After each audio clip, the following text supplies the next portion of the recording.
sekretaris baru akan berhenti. Dan Yongjoon meminta sekretaris Kim untuk mengajari semua tugasnya dan membuat Ji-a seperti dirinya sebelum dia pergi.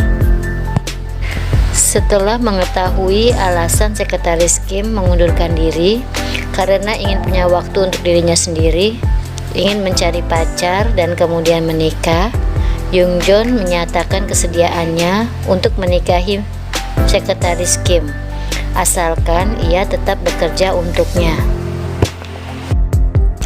Dan sekretaris Kim kembali menolak tawaran bosnya itu karena ia mengira bosnya sedang mabuk. Sementara itu, Direktur Park mengatakan kalau keresahan Yongjoon itu berlebihan. Ia menebak kalau Yongjoon sebenarnya menyukai sekretaris Kim. Namun, Yongjoon membantahnya. Ia mengatakan kalau ia hanya menganggap sekretaris Kim hanya sebagai sekretarisnya saja, tak lebih. Karena tidak ingin kehilangan sekretarisnya, Yongjoon melakukan berbagai cara, di antaranya dengan mengikuti acara jamuan yang diadakan sekretaris Kim dan teman-temannya. Ia berusaha menunjukkan kalau ia adalah pria yang baik dan perhatian kepada sekretaris Kim. Namun kehadiran Yongjoon malah membuat canggung suasana. Sekretaris Kim menanyakan tentang perubahan sikap atasannya itu karena ia melakukan hal-hal yang tidak biasanya ia lakukan. Yongjoon tidak menjawab pertanyaan tersebut. Ia malah mengatakan bahwa ia akan mengencani sekretaris Kim. Namun, lagi-lagi penawaran Yongjoon tersebut kembali ditolak. Karena sekretaris Kim merasa kebaikan dan kemanisan bosnya itu adalah palsu. Ia tidak benar-benar memperhatikannya. Dan sekretaris Kim pun mengatakan kalau Yongjoon bukanlah tipenya. Atas saran Direktur Park, Yongjoon melakukan pendekatan secara perlahan kepada sekretaris Kim. Ia berusaha mencari tahu keinginan sekretaris Kim lewat survei pelanggan sebuah restoran yang didatangi oleh sekretaris Kim dan teman-temannya. Yongjoon mewujudkan semua yang dituliskan sekretaris Kim di survei pelanggan tersebut dengan dalih sebagai hadiah perpisahan dan ucapan terima kasih karena telah bekerja untuknya selama 9 tahun. Yongjoon juga sangat yakin kalau sekretaris Kim akan terkena kutukan blockbuster. Ia tak akan bisa mengencani pria biasa lagi seperti keinginannya yang dijadikan alasan pengunduran dirinya.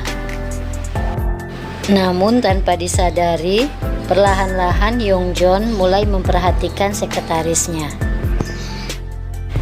Ia baru menyadari kalau sekretaris Kim sangatlah cantik. Bahkan, ia tak suka bila sekretaris Kim dekat dengan pria lain. Ia juga merasa kesal dan marah saat mengetahui sekretaris Kim pergi kencan buta. Yongjoon juga merasa resah saat melihat foto sekretaris Kim dan pasangan kencan butanya tampak mesra. Ia mendatangi kafe di mana sekretaris Kim dan pasangan kencan butanya berada. Dalam kemarahannya, Yongjoon meminta sekretaris Kim hanya fokus pada pekerjaannya saja. Karena waktu pengunduran dirinya yang hanya tinggal 1 bulan saja. Kecemburuan Yongjoon juga terlihat di acara pesta olahraga karyawan perusahaan Yumyung Group. Saat itu, Ko Gwinam mendekati sekretaris Kim dan menjadi partner lomba kaki 3. Dan di sisi lain, tanpa disadari oleh sekretaris Kim, tampaknya ia juga sudah mulai terkena kutukan blockbuster dari Yongjoon. Ia selalu membandingkan setiap pria yang mendekatinya dengan bosnya itu. Merasa tak sanggup melihat kedekatan Mr. Ko dan Sekretaris Kim di lomba kaki 3 tersebut, Yongjon memutuskan untuk pergi dan berkata kalau mulai tahun depan ia akan meniadakan acara kekanak-kanakan tersebut. Sementara itu, semenjak pengajuan pengunduran diri Sekretaris Kim, Yongjon semakin merasa kalau ia sangat membutuhkan Sekretaris Kim karena sekretarisnya yang cantik dan handal itu mampu menangani semua masalah perusahaan dengan cepat dan tepat. Dan hubungan inilah yang memaksa mereka akhirnya menjadi rasa suka. Meskipun demikian, mereka tak mau mengakui perasaan tersebut.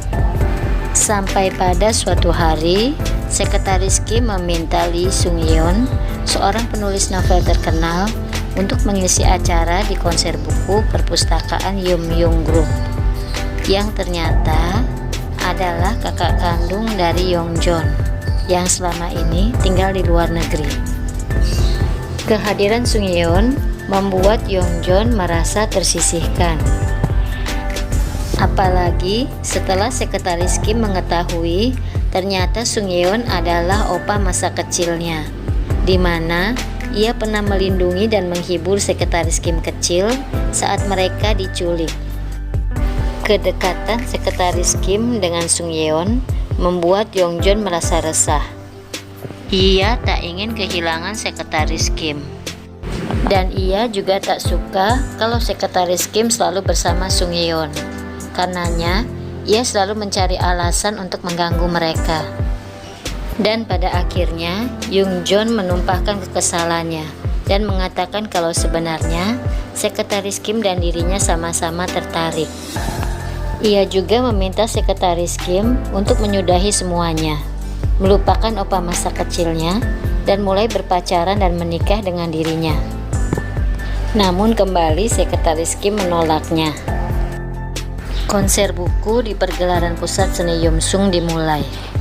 Sung Yeon tampil untuk memberikan kata sambutan sebagai tamu undangan. Pada saat wawancara, Sung Yeon mengatakan kalau dia sudah menemukan cintanya dan dia adalah gadis yang dulu bersamanya saat diculik. Yongjon yang mendengarnya tampak kesal. Ia segera meninggalkan ruangan. Sekretaris Kim yang melihatnya segera menyusul Yongjon. Sekretaris Kim mengatakan kalau ia juga menyukai Yongjon. Ia meminta maaf karena membuat Yongjon menunggu terlalu lama. Akhirnya, kesalahpahaman di antara mereka dapat diatasi. Sekretaris Kim dan Yongjon resmi berpacaran. Sampai pada suatu hari, Sekretaris Kim dan Yongjon sedang menghadiri sebuah acara. Sung Yeon yang terlihat sedih menemui Sekretaris Kim dan menanyakan apakah yang dibilang ibunya kalau ingatan masa kecilnya itu salah. Namun, Sekretaris Kim tak dapat menjawabnya karena ia sendiri belum sepenuhnya ingat kejadian penculikan itu. Penampilan seorang wanita cantik, berambut panjang, dengan sepatu hak tinggi, kepingan-kepingan kejadian mengerikan di masa lalunya itu tiba-tiba muncul dan membuatnya syok lalu pingsan. Kali ini tampaknya Yongjon tidak bisa menyembunyikan lagi masa kecil mereka yang mengerikan itu. Ia menjelaskan kepada Sekretaris Kim kalau dialah yang waktu itu bersama Sekretaris Kim. Ia sengaja menyembunyikan kejadian sebenarnya agar Sekretaris Kim tidak mengingat kembali kejadian itu dan menjadi trauma seperti dirinya. Biarlah ia sendiri yang menanggungnya. Hal ini membuat Sekretaris Kim menangis, namun ia berterima kasih pada Yongjon karena berkatnya dia tidak melihat kejadian mengerikan itu. Sementara itu, untuk membuktikan keseriusannya pada Sekretaris Kim, Yongjoon memberikan kejutan lamaran yang begitu romantis kepada sekretaris Kim dengan alunan piano dan nyanyian merdunya yang membuat mata sekretaris Kim berkaca-kaca karena bahagia. Di akhir cerita drama komedi romantis ini ditutup dengan pernikahan yang meriah antara Yongjoon dan sekretaris Kim. Kebahagiaan terpancar di wajah mereka. Kamulah duniaku, dan setiap momen dalam hidupku adalah dirimu.